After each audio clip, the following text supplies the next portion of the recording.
The first world chess champion, Wilhelm Steinitz, was quite a brilliant player who played numerous great games featuring some really brilliant moves throughout his chess career. In this video, we are going to take a look at 10 best moves of Steinitz's career. I really hope you will enjoy it.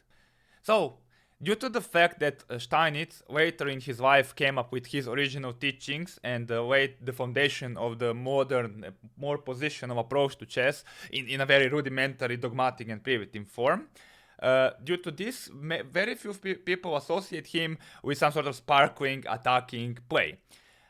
However, very few know, or maybe it's not as appreciated, that in his youth he was belonging to the very same romantic era and he was trying to play aggressive, attacking chess almost like everybody else at the time.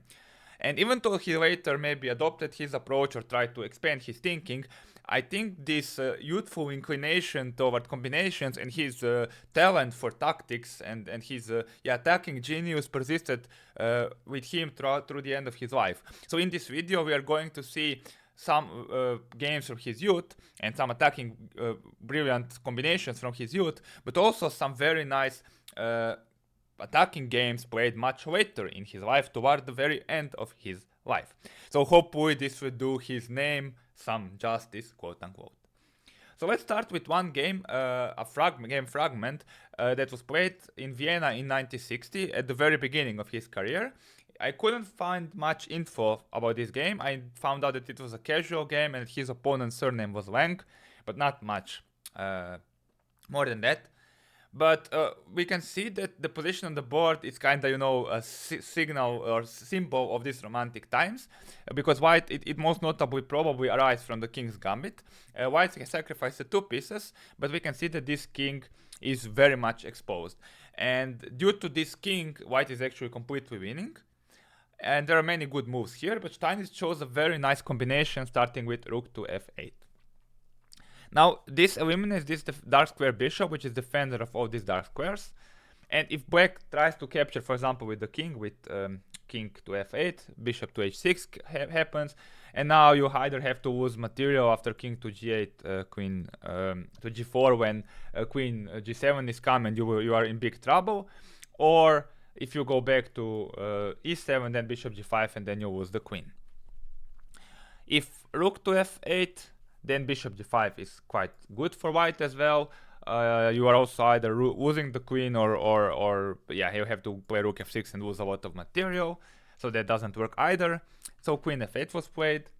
And this is a little bit maybe annoying because the knight is still defended and also queen f1 is threatened. So this g2 pawn is kind of doing a good job of shielding the king from any checks on the g file. But also because we have this undeveloped last rank, white might be in some trouble apparently, or at least there is this resource. And you might be wondering, okay, but we are currently a piece and a rook down and we only have the queen across very close to the king, but our pieces can come into play very quickly and threaten the king. So bishop g5 is the obvious move, king to e6. This was probably played to provoke d5 so that after king to d6 you have knight to e5. I will not delve too deeply into the analysis of this position. You can find it with my commentary in the as usual in Witches study, which I will link below the video. But yeah, there were some, obviously the play of both players from 80-60 can be improved. But after king to d6, Steinitz went knight to d2, developing the knight and threatening knight to c4. It transpires that knight to a3 with some knight to b5 ideas was more precise because, for example, knight to e5, knight to b5, king to c5, bishop to e3 leads to a very powerful king hunt, and black is basically getting mated. Once again, check the study for more details. I just want to show you the game, because after knight to d2, black played king to c5. Knight to e5 was obviously more resistant when you have to play bishop to h6, and then white still has the advantage because this king is in very dangerous waters, but it's nothing is yet like finishing or clear cut as would be otherwise. But here black played king to c5, I don't know, maybe hoping that they would escape or find safety, but bishop e3 happened. And now if you go back with king to d6, knight to d4, c4, king to e7, bishop g5 is made. Simply the king is getting pushed away It's just too exposed. And if king to b5, queen to e2, king a5, knight b3, king a4, you can see that these pieces are slicing the diagonals and preventing the king from escaping. So after king a4, queen c4, knight b4, knight c5, yeah, black resigned here. This king is getting mated here. Black probably can prolong it a little bit by giving up the queen, but they can't really escape the mate whatsoever. And yeah, the game will end shortly anyway. So yeah, I really like this combination. I think this rook f5 was pretty attractive. I mean, it was, you know, very typical of that time, this kind of dashing attacks on the king side. But I wanted to depict that Steinitz was also a part of the establishment in his youth. The following game was played by Steinitz against Austrian master Augustus Mongredien in the historic London tournament 1862. So in this tournament was very noteworthy because it was one of the strongest tournaments of the 19th century. It was maybe the first big tournament after Morphy came and conquered the Europe in 1850s. And basically all the strongest player of a time apart from Morty participated. The tournament itself was won by another combinational genius, Adolf Andersen. But Steinitz also distinguished himself, not maybe just because with the result he came in 5th, which was reasonable, but maybe not what would have distinguished him automatically, but more by his genius and combinational play. And he played quite a few remarkable games, including the one against Mongredien, which we are about to see. So we can see that in this position, White has a decisive advantage actually, because a lot of the pieces are close to the king and participating into the attack. And also this king's structure has been weakened, particularly on the white squares.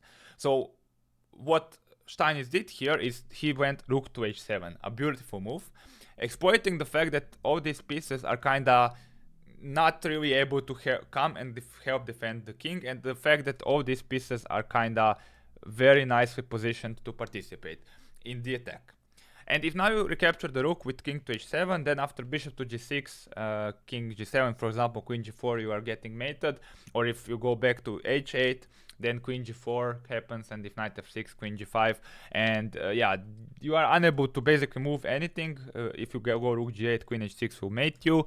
You have to keep the g8 square for the king, and then I don't know, some sort of maybe even king g1, rook g1 will happen, or rook f1, rook f3, rook h3 or something. Yeah, this is just totally lost for black, not to mention there are knight f7 ideas as well, and so on and so forth.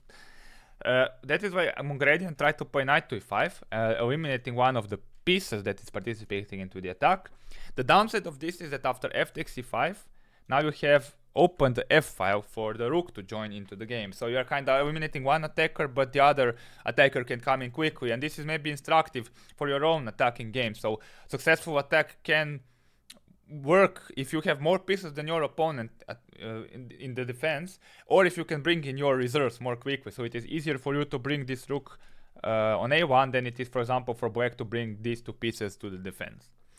And here after king to h7, queen to g4, so white only has 3 pieces, but black basically has none.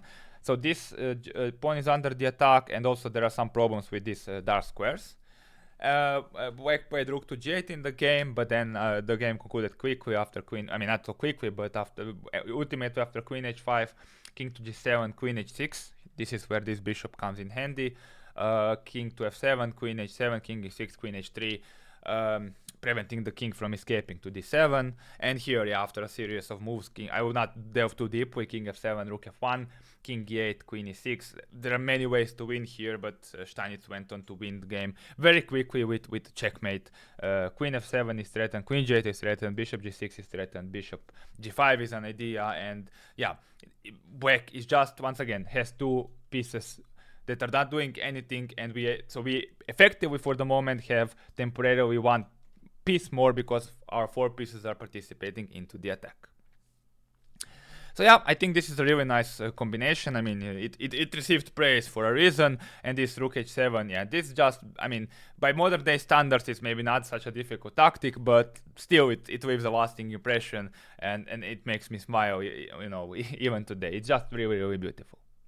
The following game fragment is taken from a match Steinitz played in 1866 against the English master Henry Edward Bird. the inventor of the famous 1f4 bird opening.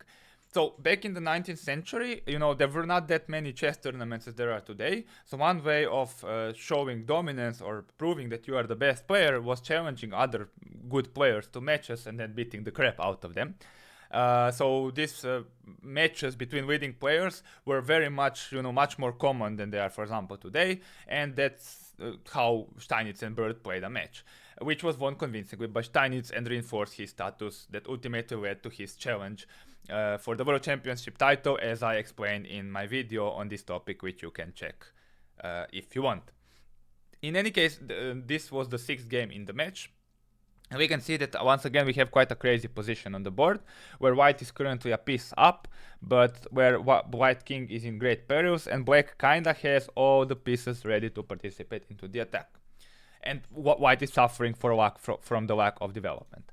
So here Steinitz actually played a very nice move, maybe not too difficult move, but a very nice move, rook d to e8, sacrificing more material, allowing white to take the exchange, but just bringing another piece into the attack. And of course, after bishop to e8, I mean, there's no reason not to do it. Rook to e8, king to f2, queen to e3, king f1. We have this very critical position where at the first glance it's not 100% obvious how do you continue. But here, Steinitz played this great move, bishop to f3, profiting from the fact that queen to f3 is not possible because queen to e1.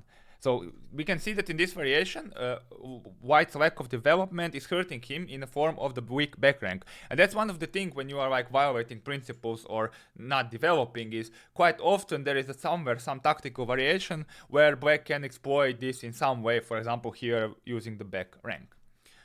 However, after g to f3, you might be wondering, okay, hang on, but what now? Like, what are we doing next? We don't have anything direct. But here Steinitz played a very nice, quiet move, bishop to c5, quiet, quote unquote. So, as we say, check capture threats. So checks and captures were not good here, but black can create a very deadly threat of queen to f2 mate. This kind of moves are usually what's more difficult to find, especially in advance. So when you are starting your combination here with rook d to e8, you kind of have to see this whole sequence and this quiet move, which is sometimes not so easy to do. And this displays some level of mastery, calculation abilities, and visualization.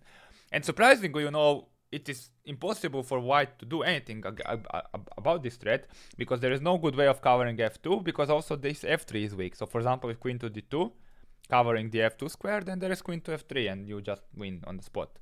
In the game, king to g2 was played, but then after rook to g8, Bird resigned, because if he goes back, then he gets mated on f2, and if he goes to h3, then queen h6 is also mate. So yeah, once again, perhaps not the most remarkable or no brilliant, deep combination by any standards, but nevertheless a pretty one. And I think this combination of rook d to e8 and bishop c5 fully deserves to be on this list. So, as I mentioned earlier, Steinitz was quite a remarkable and original thinker that was quite ahead of its time in many ways by many of his ideas. As I mentioned earlier, he did lay the foundations of the modern chess. He came up with some very original positional principles later in his life. And yeah, in many ways he revolutionized the game. So in this video, apart from brilliant combinations, I also wanted to show some of his original ideas or examples that showcase this depth of thinking. And probably one of the most remarkable examples is a gambit or variation in Vienna, which bears Steinitz's name. It's called the Steinitz gambit. So this is maybe one or the only of Steinitz's opening inventions that has kind of kept somewhat relevance to this day, and it was named after him. So it was unleashed against Louis Paulsen in a Baden-Baden tournament in 1870. And yeah, this is the position on the board. It's the theoretical opening position where almost everybody played knight to f3 to prevent queen to h4. But Steinitz came up with this ingenious move d4, completely ignoring the move queen to h4. And after queen to h4, he came up with a fantastic concept, king to e2. Yeah, this is like, by any means, it looks totally ridiculous. Like if you were a beginner and you are taught that you should like develop your pieces and stuff, you might be bewildered. But this is actually a very creative way of emphasizing that one principle, and that is control of the center, is more important than the principle of developing of the pieces. So white is trying to make an argument that this black queen will get kicked out, and then they will move the king, that they will eventually regain this pawn, and that the temporary setback of having to move the king is less relevant, especially because there is no way to get at the king behind these pawns. Of course, this variation is not fully correct. It is very daring and objectively bad, or not ideal, but still, like, even today some modern players play it, like maybe more in blitz games, not in serious games, but it has kept some traction. And the idea, even though maybe the execution was not the best, the idea of being able to violate the principle of king safety to get some other thing going is very much fundamentally correct, and we can see it nowadays in a bunch of other openings. For example, the 4-knight Sicilian. So very often in modern chess you see these early king moves, and Steinitz maybe understood that these principles are there to be broken, and it was really outraging, and it's kind of remarkable that somebody came up with this in the 19th century without the engines. And he actually had quite a good result with this variation too at the time. So, as mentioned earlier, in the later stages of his life, Steinitz changed his approach to chess a little bit. I think after some bad tournament result, and I can't really recall which was the tournament, but after some bad tournament, he realized that maybe playing this romantic attacking combinational chess is not optimal for achieving, or at least playing it at all costs is not optimal for achieving results, and he kind of tried to become more universal, and in the process laid down the foundation of more modern positional school of chess. In a very rudimentary, very primitive, very dogmatic form, he was very principled and sometimes went way above and beyond to actually play in accordance with this new school in some of his games.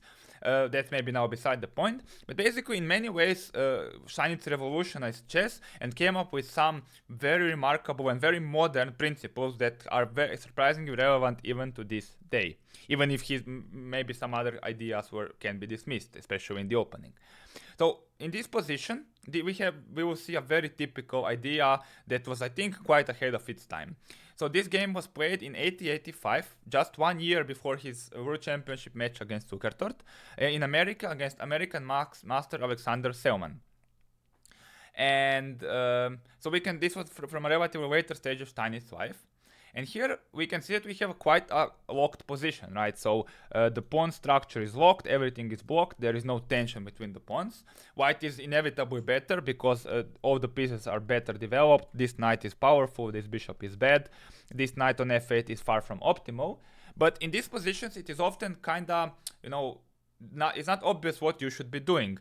There is nothing direct, and trying to formulate a plan can be sometimes very, very tricky. And here actually Steinitz embarked on something that is nowadays called as the principle of improving your worst placed piece, which no middle game, nowadays it can be found in any middle game book, but back in the day I think it was pretty much revolutionary or ahead of the time. So what Steinitz played here is he realized that this knight on c3 is currently not doing much. It is staring at these pawns on the d5 and b5, it can go to e4, it can go to a4. So what Steinitz did is he decided to remaneuver this knight to better position. And here he played this move knight to b1. It looks like a little bit silly, aren't we just undeveloping the piece? Okay, we are kind of opening the c file, but we are moving the piece backward. But actually, the route this knight is going to went on either a5 or c5, most notably a5 after the moves knight to d2, knight to b3, knight to a5. And because the position is so locked, because black doesn't have any active play, or good active play, and because white has a lot of time, this slow maneuvering is possible. So this improving of your pieces can happen in positions where you have all the time. Of course, you will not be improving your worst placed piece when you are getting checkmated on the other side. But in this position, there is no danger. Black is there is no counterplay. So white has all the time in the world to improve the position. So here black played g6, and they don't have the same effect. Especially because, for example, if you play knight d7, knight b6, on knight c4 it's covered by the pawn, and on knight a4 it's not just doesn't have the same effect. So after knight to d2, knight to d7, knight to b3, rook c8, knight to a5, we can see that now the knight, which was so from the initial position, we see that the change is minimum, but actually not so minimum, because now the knight is on a5, not on c3. It is much more active, it is harassing the bishop.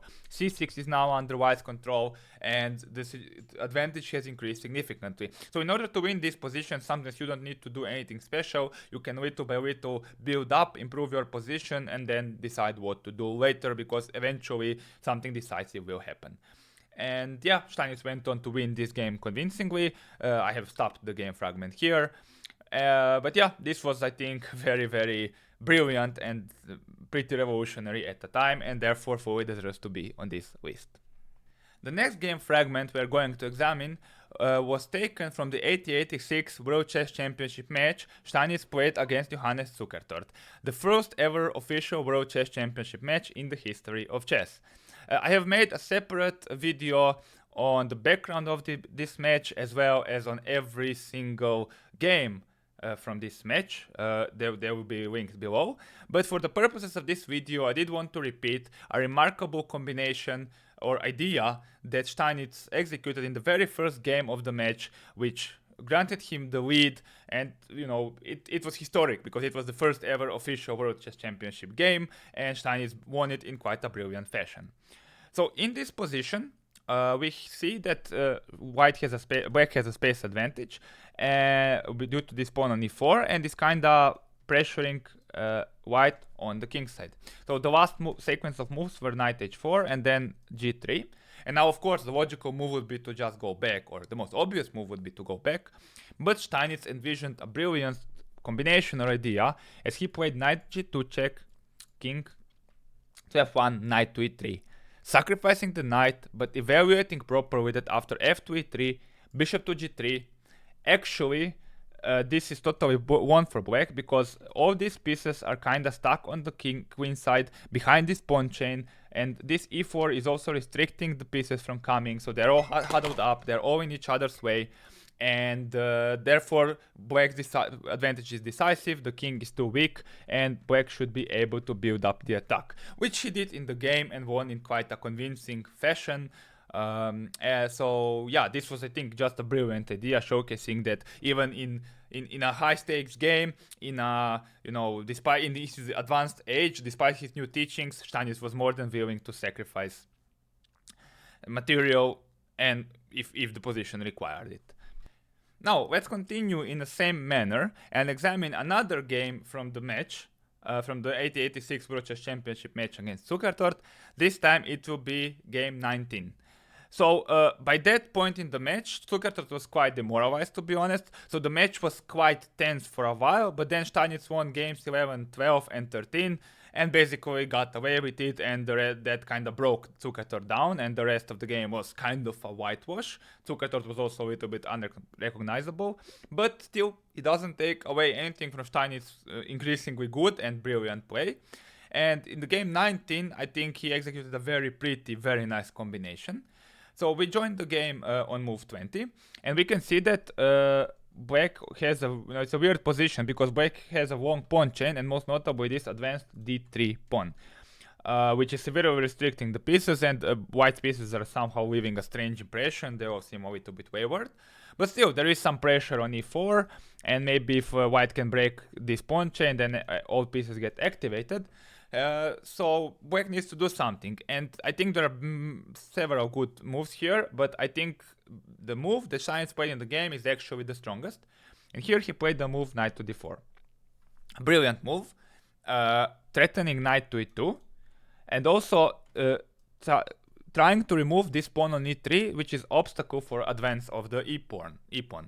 And probably it's better not to take, although by any standards then the position is lost. And Zukertort, of course, took the knight.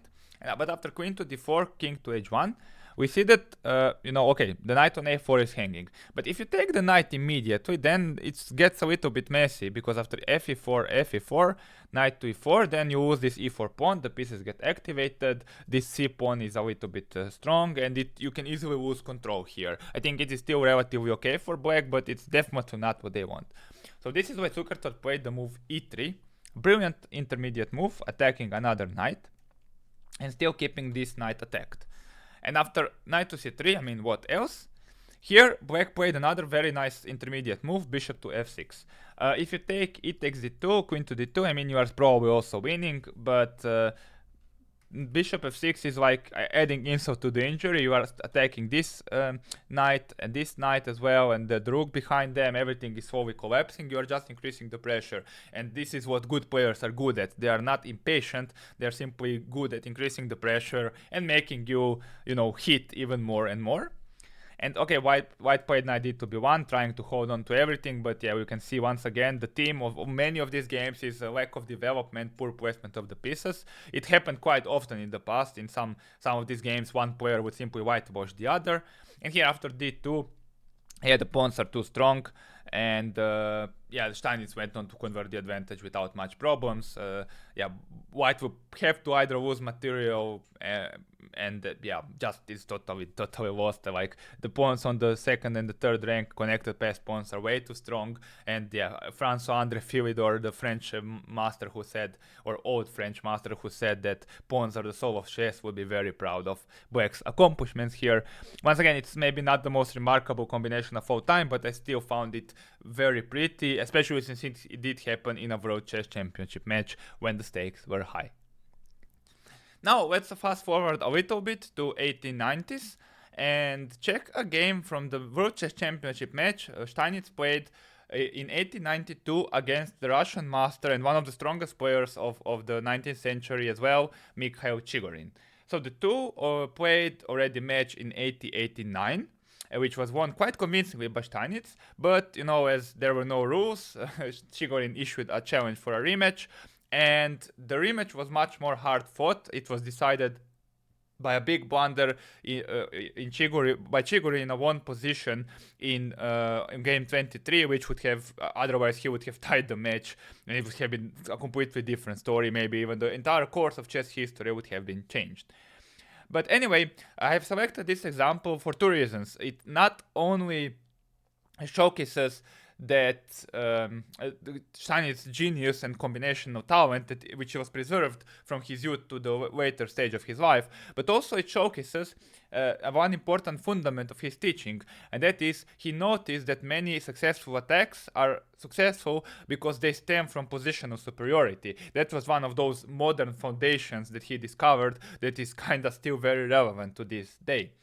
And in this game, he actually did precisely that. Like if you check the entire game, he did have an advantage in the center, and then he started attacking in the flank. And that was a very, very quite typical game of that showcased his teachings very, very well. Of course, in order to conclude the attack, you still have to calculate and execute it properly, and this is what he did. So we see that we have the position of move 23. And we obviously that we are going to recapture the bishop on d4. However, if you recapture it in the most obvious way with the bishop, then after knight takes d4, rook takes d4, the attack is not so powerful because you're lacking this dark square bishop to exploit black's weakened dark squares. So we can notice that the fact that black is giving up this bishop is weakening this king tremendously and the dark squares around it, and this is what Steinitz exploited by playing the very great move rook takes d4. Very tremendous move, simply preserving this bishop and trying to get it to attack the king. And of course, if knight takes d4, you might be wondering, okay, wait, don't I just win with bishop to d4? But then rook f6 happens and things are not so clear cut. And actually there is something even stronger, and this is sort of a combination that's similar to combination Steinitz executed against Mongredien, if you remember it from earlier from the video, but in a much more decisive and dramatic and steroid like combination against Mongredien on steroids. Here Steinitz played rook takes h7, and white is shattering the king's shelter.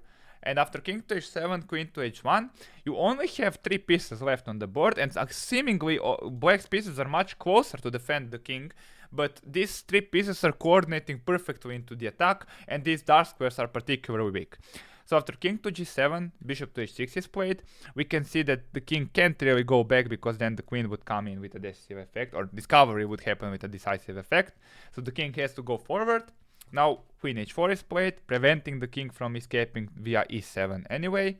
And now after king to e5, queen to d4 was played. And here Chigorin resigned because after king to f5 he is getting checkmated in the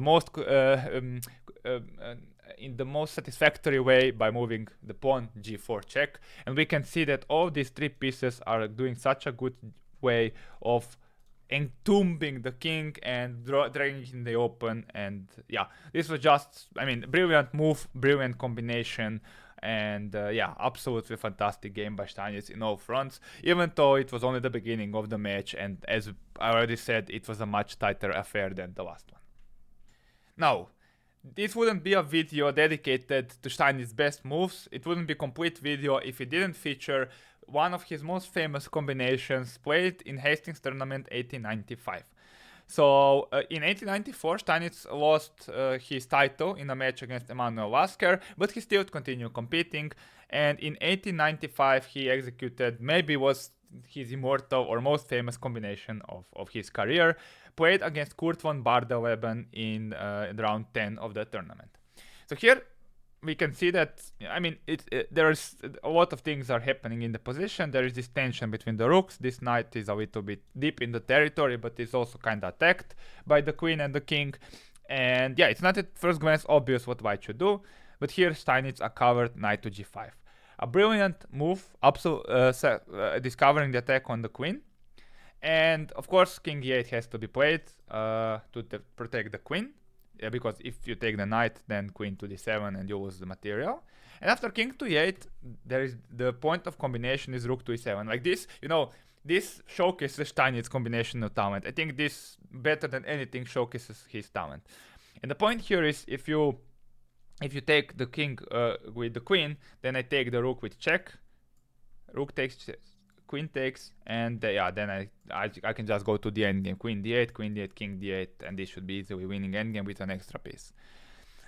If you take the rook with the king, king takes e7, then there are several responses. For example, rook to e1 or queen before first, and then after king to e8, rook to e1, king somewhere, and then knight to e6, and yeah, you have to give up the queen in order to give up mate on f8, because yeah, if you go king e8, queen f8 is mate, and if queen e6, rook to e6, rook c1 doesn't work because I have rook e1, I'm covering everything, and I just have a queen for the rook, which is decisive. However, you know, one thing many people forget when calculating variations is that when we sacrifice material, the other side doesn't have to take it, and now here black actually has a tricky move, king to f8, emphasizing the fact that now if you take the queen with any piece, then rook c1 actually loses on the spot because of your back rank issues. So you kind of have to deal with this as white, and Steinitz played rook to f7 here. And same if you take the rook, then rook c8 check. So basically you are trying to move the queen away from the way so that you can take on c8 with check. And king g8 was played here, continuing the thing. Rook g7, same thing. If you move, then I take your rook. And if you take with the king, then I have queen d7 check, and then I win. So king h8, rook h7, continuing the pillage. And you may be wondering now after king to g8, rook g7, what has changed? Well, the thing is that I have now opened this h5. I have removed the h pawn, and this actually works in my favor. So I don't need to repeat moves, but I can play more strongly. And if you go king f8, then I'll play knight h7.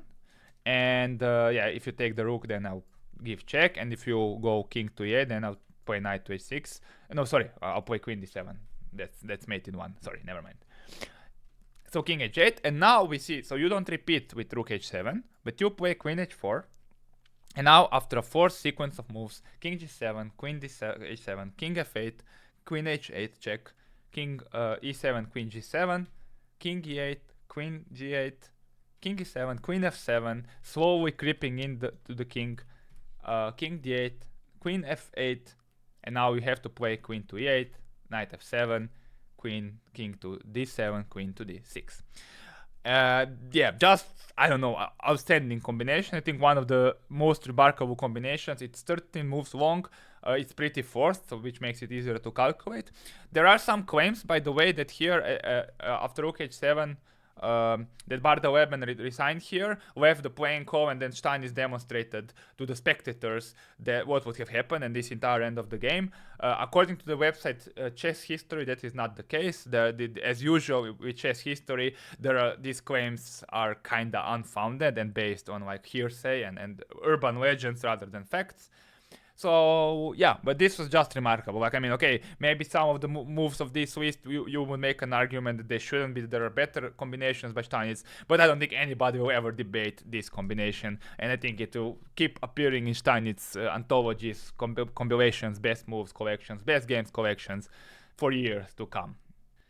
Last but not least, we're going to finish this video by examining a sort of a swan-song game by Steinitz from sort of a swan-song tournament of his life. So, game played against Emanuel Lasker in the 11th round of the St. Petersburg tournament held in 1895 and 1896 against Emanuel Lasker. So, just to give you the context for this game and for this tournament, in 1894, Lasker beat Steinitz and became the world champion. However, since he didn't have such a good tournament record, Chess World wasn't hurrying, wasn't quick to admit his superiority, and so he had to prove it in tournaments. However, in 1895, in the aforementioned Hastings tournament, from which we have just seen the game against Bardeleben, it was actually surprisingly and relatively unknown American player, Harry Nelson Pillsbury, who came in on top. So instead of clarifying the situation, it was even more confused. So that's why the organizers of the St. Petersburg club organized the St. Petersburg tournament in 1895 and 1896, where they invited 5 best players of the world who were to play a marathon tournament, 6 games against each other, to determine who is the best player of that time. And after Tarrasch declined, so the invited players were Lasker, Steinitz, Chigorin, and Pillsbury, and Tarrasch, who declined, so it ended up being a 4-player tournament. Entire tournament, which was won convincingly by Lasker. And initially the race was very quick between Lasker and Pillsbury, but at some point Lasker beat him and then Pillsbury crumbled, which allowed Steinitz to take up the second place in the tournament so late in his life, which was remarkable success. And one of the important stones on this success was beating Lasker in one of their individual games. So I think Steinitz did lose that mini-match quite convincingly, but he did win one game against Lasker and in quite a brilliant style. So we have this position on move 14. We can see that it looked good for white, but black's last move was f4, 5, f4, which is a very typical Lasker move, complicating the issue and making things very tricky. Because if you take the pawn with bishop to a4, then e5 happens, there is this tension in the center, d4 is under pressure, and this is a mess, but objectively, black is not at all worse here by any means. And it's a double-edged fight where Lasker was thriving into. However, Steinitz, went down to his roots and realized that once again he has a position of superiority, so attack should be well founded, and he decided to play this brilliant move queen to e4, completely ignoring the attack to his bishop and just taking some pawns. And after f takes g3, h takes g3, white has 2 pawns for the piece, but also has a nice attack on the light squares. This h7 is a target, and now if you play g6, for example, which was played in the game, then queen g6 happens, you gain a 3rd pawn, and you have a going attack and more than enough compensation for the piece. Actually, white is objectively winning, and Steinitz did went on to convert his advantage. If you play g5, then you don't lose a pawn, but you are kind of weakening this diagonal, and after knight to e2, bishop d3 will happen, doubling on the h file will happen, and black is in quite significant trouble all the same. So yeah, this was, I think, extremely brilliant conception, like very, very good understanding of the game, of the position, and demonstrating once again Steinitz's insurmountable talent. So yeah, this brings us to the conclusion of this video. I really, really hope you enjoyed it and that you are seeing Steinitz in maybe a little bit different light than you did before you watched this one. As usual, all the PGNs for this video are available in the form of the witches study, as well as for download on my blog. You can find them, the links below the video. If you enjoyed this video, make sure to like, subscribe, or share it with friends. I would really appreciate it. And you can also check some of my other videos on the channel. Thank you for watching, and see you soon in the future.